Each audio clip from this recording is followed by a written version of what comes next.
Welcome to this replay session from Prayers to Proformas, where leaders across sectors gather to explore how we can expand housing opportunities in Central Ohio. Before solutions can take shape, we must clearly understand the need. In this session, Shannon Isom, Executive Director of the Community Shelter Board, grounds us in the data and realities defining housing challenges of today. From supply gaps to affordability pressures and population growth, this conversation clarifies the scale of the moment we are facing. Understanding the numbers and the stories behind them is the very first step towards coordinated, sustainable action. Here's the conversation. All right, we're going to talk a little bit about defining the housing need. Although I'm going to give a lot of data points, I would like to spend this 30 minutes walking with you all immersed, not with proving why we have to solve the problem, but believing we can solve the problem. One of the things that's clear in the framework around faith, Ezekiel 22nd talks about that God looks for somebody to stand in the gap. And so if you're in this room, you're probably called to it. And so at the end of this, I want to make sure that as we walk through the information, just as me, I believe that bold, courageous leadership is needed. That there is nothing in this community that can make us not solve the issue, literally. I haven't found the barrier yet there is a barrier. So as we walk through this, I'm going to leave about 10 minutes for us to talk.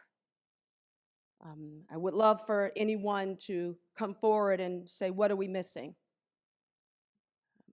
This is solvable. We know this already, but it is important to note that Columbus, if any of you all are from Ohio, I'm from Cleveland, that some of us used to just drive through Columbus. But Columbus is now a destination. And it is a place where people stop. It is a place where people are educated and don't leave. And it is a place where the economy is growing. And so rapid growth on a structure that was built for maintaining community is no longer contemporary for our needs. And so we have a housing demand here. I've already talked a little bit from the faith perspective of why this conversation matters, but for some of you who need to have the point proven, housing affordability, along with other cities across this country, is an issue.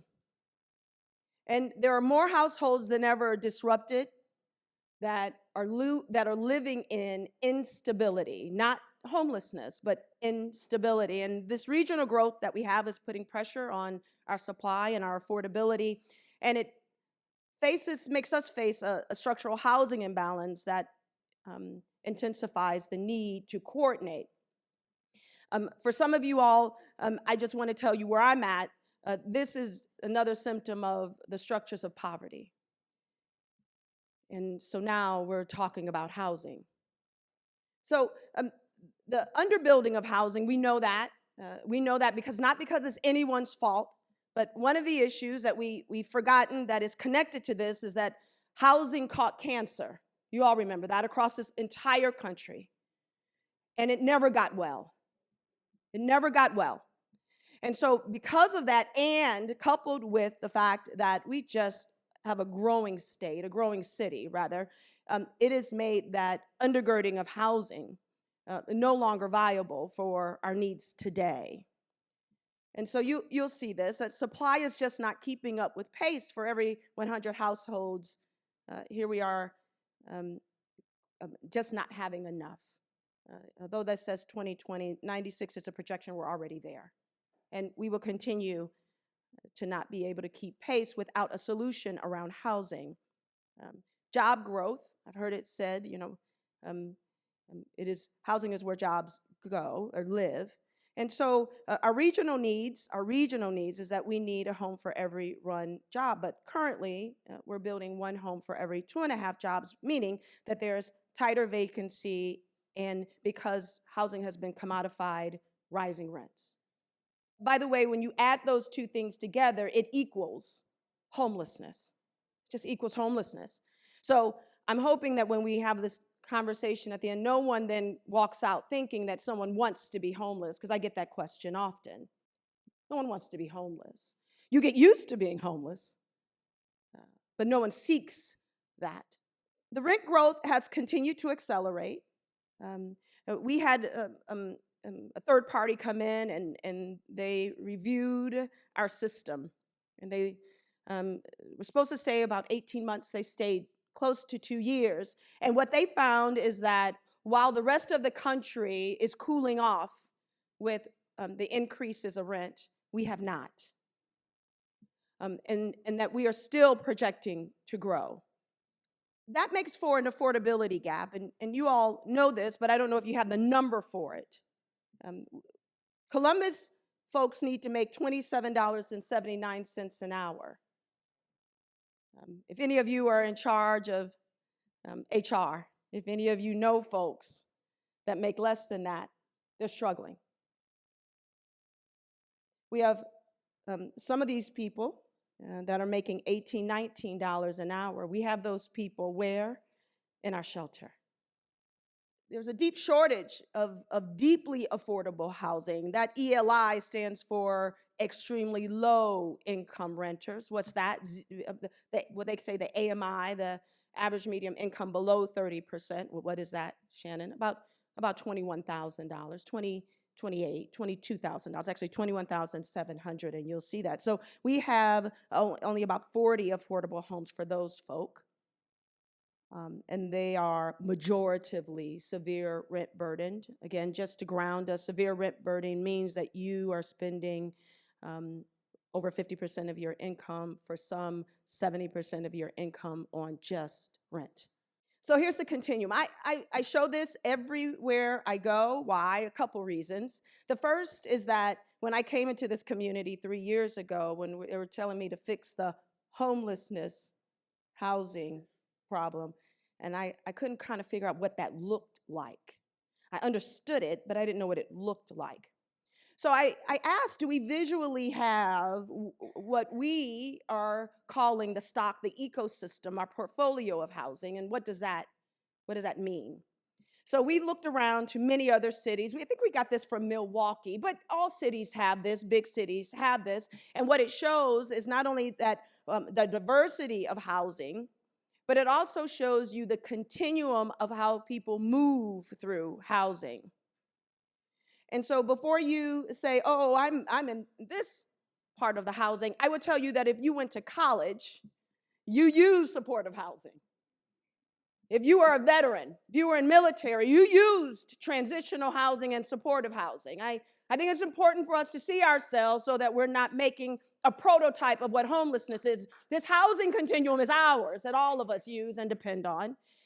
So we use this housing. If you are blessed enough not to ever be in a shelter, amen. But I would tell you there's many, many, many children probably have moved with their parents, moms, between hotels or mom's house, aunt's house, and that in itself is a form of transitional housing to emergency shelter. We use this continuum, and it is important that it is healthy. Y'all got this? Y'all got it? Because I'm going to go, okay. So here's us. And again, I needed to see it, what I was solving for. And the more I looked at the numbers, the more I could see that the gap really had to do with we lost not the housing itself, but those that are dedicated to this development of housing. And when you don't have the dedicated development that you used to have, what ends up also happening is that you assume it's there and you adjust and may not invest in the same way. And so you all know this. I walked into this community and I was 1 week into latitude 525. Y'all, my goodness. And then 10 months later, I had to solve for Colonial Village, right? You all remember that. That type of housing is built on community to deeply affordable housing. We need that. We need that to stabilize communities. A couple other things I want you to note here is that there is also a misnomer that Community Shelter Board does shelters or is the shelter. We are not. We are the funder of the shelter system, 9 emergency shelters, and then we have 7 other partners that do housing. The majority of our dollars come from HUD. It is the number one reason why we are here is to protect our HUD dollars, because those dollars are our federal dollars that come back to this community and work for us. Just as HUD does, it says housing urban development, so we spend most of our money on housing. And then you add on to that are those folks that you heard up here, state dollars, county dollars, and city dollars, and it makes for about $82 million this year that runs through this system. And yet, we have more homelessness. So we have to figure out why. What's the why? So Community Shelter Board really concentrates on that portion from homelessness all the way up to supportive housing. I think I want to make it just one more distinction. We have 88 counties in the state, and not every county has emergency shelters, so homelessness will be on the bench or outside or where they can find space. Why? Because your local dollars go to homelessness. The federal government isn't in the funding of homelessness. They are in the business of funding housing, which is rightly suited. And so when you hear a lot of stories of us asking the city and the county for dollars, you'll see that those dollars go to that end. HUD, the upper end. So when I have this X here, community housing, just so you all will have a really good, the number one developer of housing in our country, and that we lost that type of structure, was the federal government. You all know they were the number one developer of housing. Okay, they were the number one. We used to call them, and y'all still do probably, the projects. Y'all remember that? Okay. They were the number one developer of housing. Now that model changed for several reasons, and several good reasons. For anyone that has any family or grew up in any concentration of poverty, we understand that trauma is there. So we don't want to see that type of housing. However, there was no replacement for a developer of that type of housing. And so we have structures here within our community crumbling. And if they're crumbling and there's no replacement, then that means, oh my goodness, that step is under repair, can't be used. And then we have deeply affordable housing. If you all remember that, deeply affordable housing for those people who have zero income, all the way to about $22,000 a year. And when we were born, so was Homeport was born. They're in that area of still doing. But you can imagine that if any of those developers has an X, the system gets disrupted. And if the system gets disrupted, then it's really hard to jump from a community shelter board subsidized space and jump all the way into a free market space that puts you into affordable housing. And so why then do we see more homelessness on the street? Why do we see shelter systems and providers clamoring for more resources and saying we don't have enough? Why do we see all that? Because there's 2 steps that are under repair. It's hard to jump over those steps when you are a woman with children. Carrying those children over both of those steps is tough. When you are a veteran and have some mental health issues, when you are a senior, when you're disabled, when you are mentally disabled, or maybe you have intersections of all of that. Who jumps over those steps really well, though? Young people. There's transitional homelessness. The fittest can jump over it. The ones that we like to say they used all the resources of the program and followed it well, they jump over it nicely, and we think then everybody should, don't we? It's hard to jump over 2 steps. Y'all go to a step right now and see if y'all can do that. That's hard. It's hard. So with that, if now we have a visual of what this looks like, what it looks like for us, no one else, this is curated for our data. then what you'll see is that when you are at about $40,000, if you all can see that at the bottom, you're struggling for housing. And not only are you going to struggle for housing, you're going to compete for housing. Our vacancy rate is 3.6, 3.7, and it will fluctuate. It sometimes goes over this magic number of 4.3. Why is 4.3 magical? Well, our contractor who came in and audited us said that when you are in a community where the vacancy rate is under 4.3, what happens is that someone has to be evicted before someone can get your home. But what happens when someone gets evicted? They come to our shelter. But yet I'm moving someone from the shelter to the home. Do you understand? So we end up not having enough vacancy. And that's at about 40,000. So I will tell you that in our shelters, we do have people who go to work every day. They get up and go to work every day, that send their kids off to school. We do have people that work in every single hospital system who come to our shelter. We do have people that work for every industry that come to our shelter. We have the highest amount now of folks, close to 40% of people in our shelter that work. Why is that important for us to know?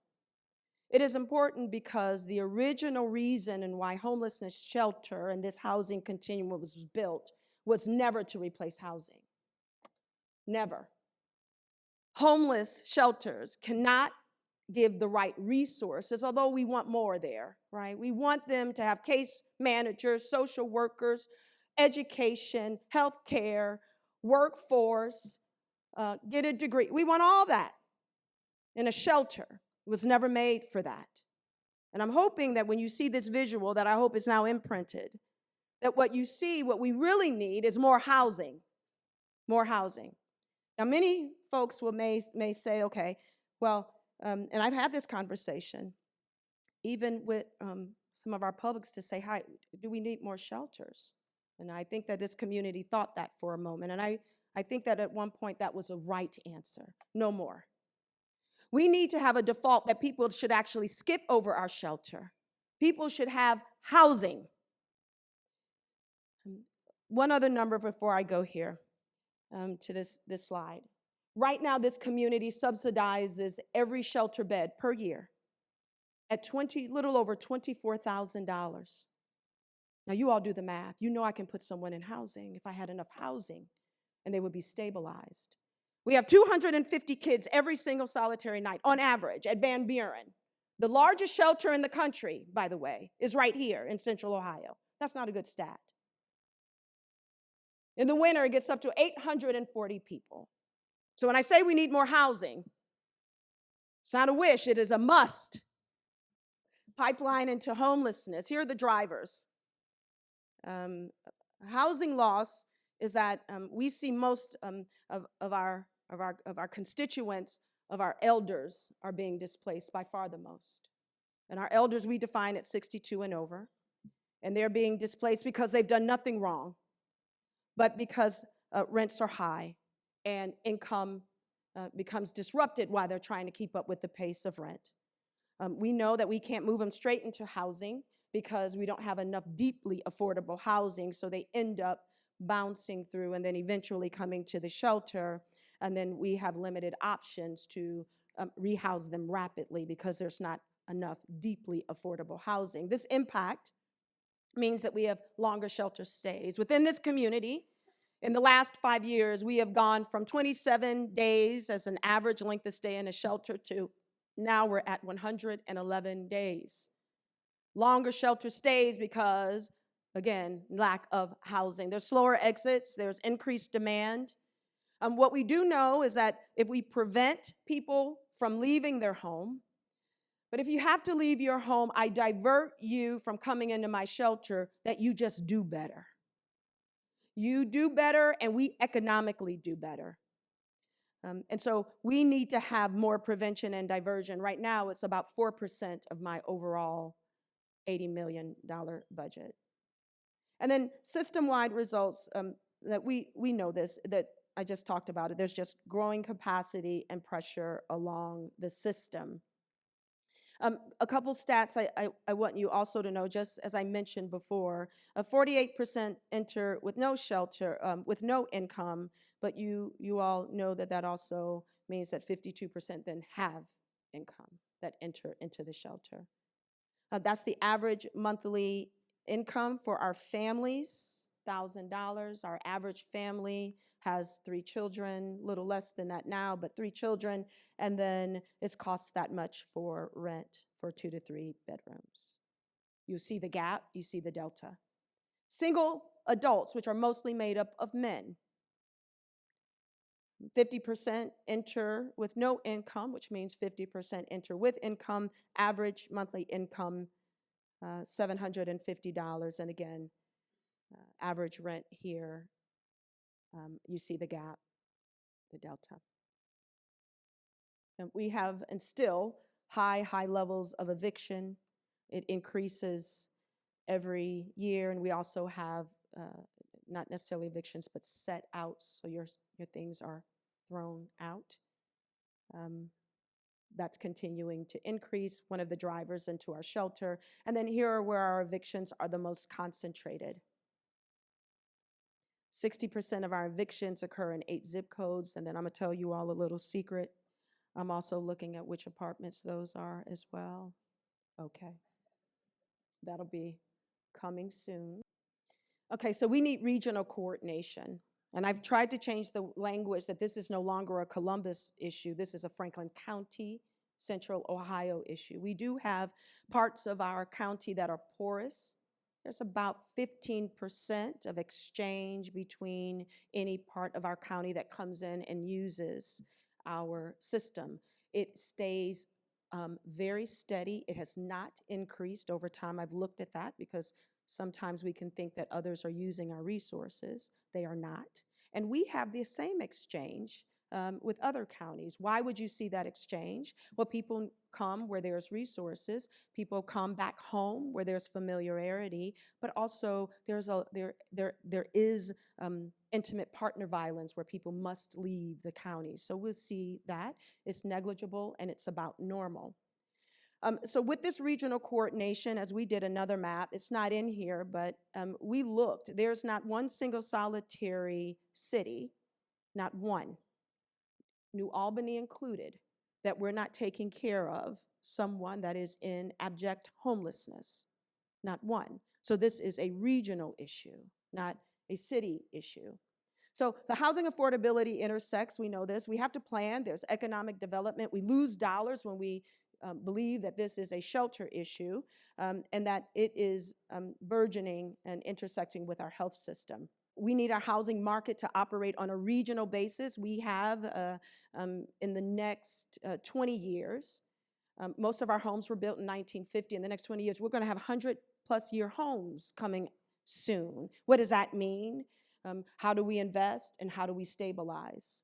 Policy, you heard that. We're working on from the state to the federal. We have good relationships with federal, but we're working with the state and local to ensure that whatever decision we make is policy integrated.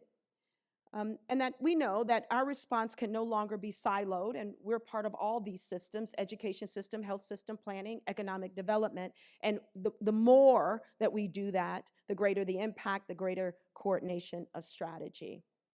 We are a UFA. I like to say that every single time. Why does that matter? This United Funding Agency is the first in the country. HUD came and studied us, and then they created this across the country, and there's only 14 others that are doing the exact same thing. What does it mean? That means, as you can read through, but let me tell you what it really means, that we get to keep every dollar we earn. We don't have to send that dollar back. That makes us more competitive for the next round, and that also makes it look like we spend all of our money, which in essence makes us more competitive. This is a good thing. It is a gold standard. We appreciate our partnerships, and this is letting you know what those partnerships are and what our focus is. We have also done a community assessment where every year we present our results to community, because the truth of the matter is that I'm using federal, state, and local dollars, which means all those dollars are yours. And so there should be an accountability of what the impact looks like. What must we do?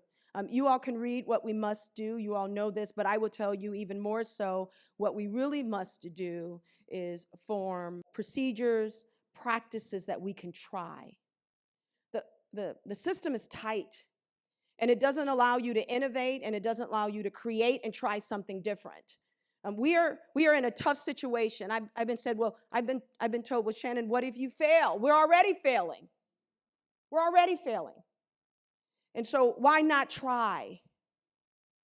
And so it is important for us, and my eye is this, less shelter, not because we don't need shelter, but let's talk about shelter because we do that well. What we haven't done well is produce more housing. So let's talk about that. I want you all to be a part of the housing solution. Why? Because you showed up. You're already here. And we need to partner, and we need to act, and we certainly need to advocate. The path forward will be shaped by intentionality. We have all the data. I don't really want to talk about the data anymore. Why? Not because it's not important, because we got it. We know this is an urgent need. What we have to work on is this is regional, and we should have partners. That this responsibility is not Community Shelter Board, and it is not the City of Columbus, but it's everyone's. And that the moment is urgent and imminent. Wow, Anna, what an impactful day at Prayers to Performance. This gathering brought together faith leaders, policymakers, housing practitioners, and advocates from all across the state. We're all united by shared commitment to expanding housing opportunity. At Miraset, we believe trusted community-centered organizations are essential partners in building sustainable housing solutions.